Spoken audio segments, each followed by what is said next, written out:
Oil.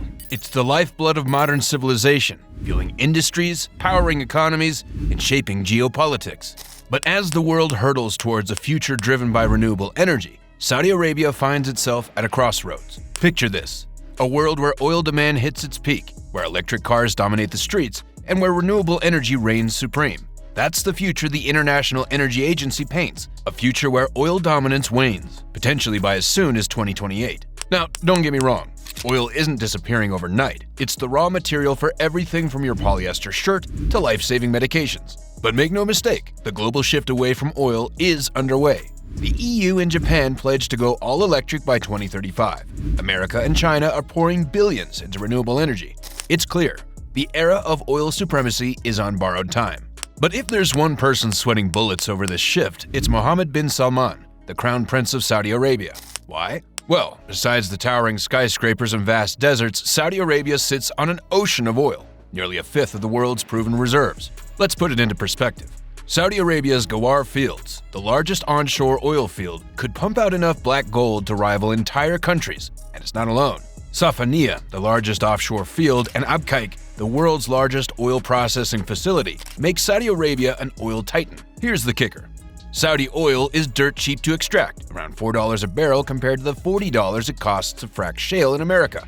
With this economic advantage, Saudi Arabia stands as the world's second largest oil producer and the undisputed king of exports. But here's where the plot thickens. As the world inches away from oil, Saudi Arabia faces a dilemma. How does it maintain its grip on power when its greatest asset becomes a liability? It's a high-stakes gamble. Will Saudi Arabia adapt and diversify its economy, or will it cling to its black gold until the last drop? The clock is ticking for Mohammed bin Salman. The world is changing, and Saudi Arabia must change with it or risk being left behind in the dust of history. So picture this: Saudi Arabia sitting on top of one heck of an oil reserve. We're talking massive here, folks. But here's the twist. They're not pumping out as much oil as they could. Why, you ask? Well, it's all part of a little thing called OPEC. You see, Saudi Arabia has been playing ball with OPEC, cutting back on production to keep those oil prices soaring. Fast forward to 2022. Supply shocks from global openings and a little thing called the Ukraine war sent oil prices skyrocketing.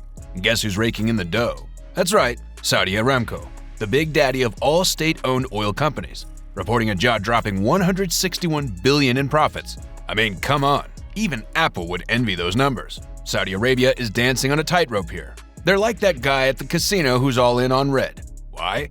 Because they've put almost all their eggs in one oily basket. We're talking 40% of their real GDP, 70% of their exports, and a whopping 75% of government revenue, all riding on the back of that precious oil. And let me tell you about their economy. It's a bit of a head-scratcher. No income tax, a hefty chunk of the population made up of foreign contract workers, and more than half the workforce on the government payroll. Yeah, talk about putting all your chips on black gold. Saudi Arabia is sitting on a gold mine, no doubt about it.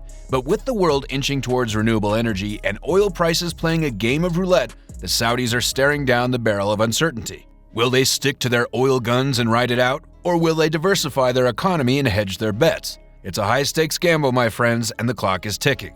Will Saudi Arabia make it rain with oil money for years to come, or will they find themselves in a desert of economic woes? Only time will tell. Saudi Arabia is raking in what we call oil rent. Basically, it's cashing in on its massive oil reserves. But here's the kicker. Their economy? It's like a one-trick pony, heavily reliant on oil. And with the world eyeing up greener pastures, Saudi Arabia is facing a tough choice. Instead of scaling back on oil, they're going full throttle, ramping up production like there's no tomorrow. And here's the twist. Despite swimming in oil money, they're keeping their wallets shut tight. Why, you ask?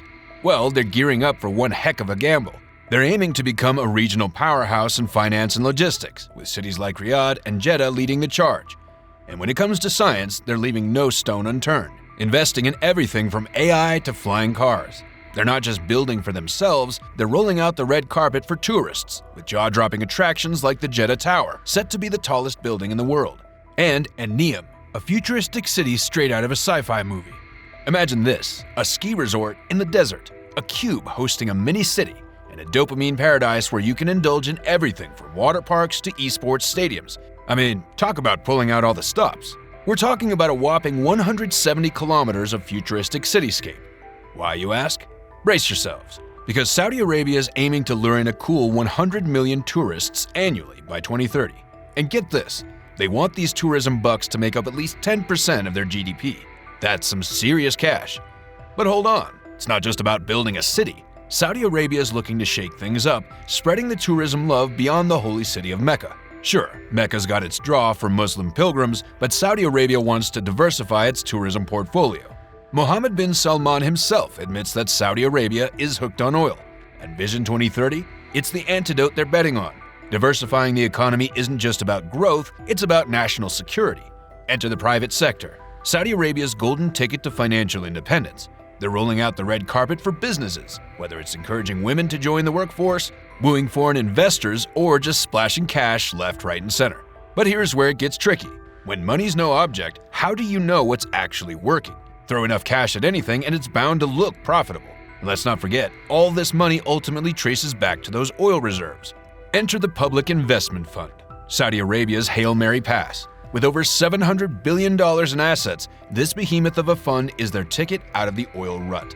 It's a mixed bag, investing in everything from Uber to Nintendo, and it's inching closer to that $1 trillion mark. But here's the real challenge: fiscal wizardry. It's not just about throwing money around, it's about making it count. And with the Crown Prince at the helm, Saudi Arabia is banking on more than just fiscal responsibility, they're banking on magic. Mohammed bin Salman, or MBS as he's often called, is pulling out all the stops to wean Saudi Arabia off its oil dependency.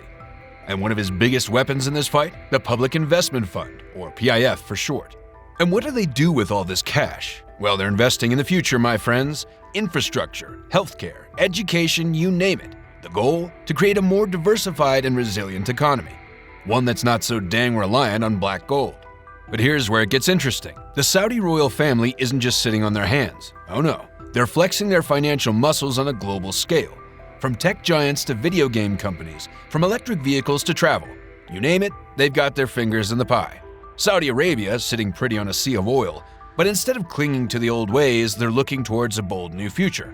How? By shaking up the social contract. In the past, it was simple, obedience in exchange for oil money. But now, they're rewriting the rules. They're talking about cool ski resorts, the World Cup, and yes, even video games. Talk about a modern twist. And who's leading the charge? Well, it's the young guns. 2/3 of Saudis are under 35, hungry for adventure and excitement. So, Saudi Arabia is rolling out the red carpet for them, with new freedoms like women driving and theaters popping up.